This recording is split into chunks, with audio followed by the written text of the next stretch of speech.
Today's little adventure, we're reading The Night Before Christmas, illustrated by Douglas Gorsline. The Night Before Christmas. The Night Before Christmas by Clement C. Moore, illustrated by Douglas Gorsline. 'Twas the night before Christmas, when all through the house not a creature was stirring, not even a mouse. The stockings were hung by the chimney with care, in hopes that St. Nicholas soon would be there. The children were nestled all snug in their beds, while visions of sugar plums danced in their heads. And Mama in her kerchief and I in my cap had just settled down for a long winter's nap, when out on the lawn arose such a clatter. I sprang from my bed to see what was the matter. Away to the window I flew like a flash, tore open the shutters and threw up the sash. The moon on the breast of the new-fallen snow gave a lustre of midday to objects below. When what to my wondering eyes should appear but a miniature sleigh and 8 tiny reindeer, with a little old driver so lively and quick, I knew in a moment it must be St. Nick.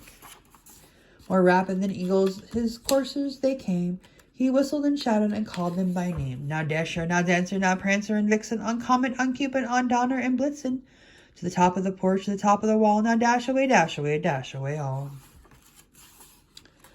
As dry leaves that before the wild hurricane fly, when they meet with an obstacle mount to the sky, so up to the house-top the courses they flew, with a sleigh full of toys and St. Nicholas too, and then in a twinkle I heard on the roof the prancing and pawing of each little hoof.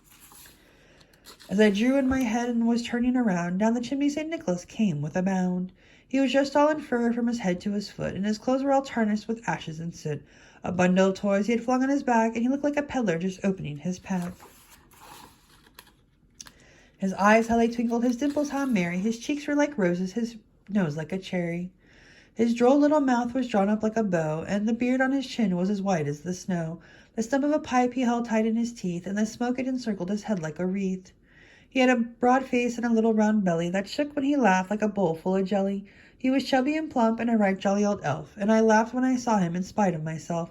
A wink of his eye and a twist of his head soon gave me to know I had nothing to dread. He spoke not a word, but went straight to his work, and filled all the stockings and turned with a jerk, and laying his finger aside of his nose, and giving a nod up the chimney he rose.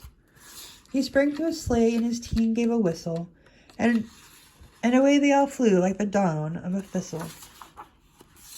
But I heard him exclaim as he drove out of sight, "Happy Christmas to all, and to all a good night." The end.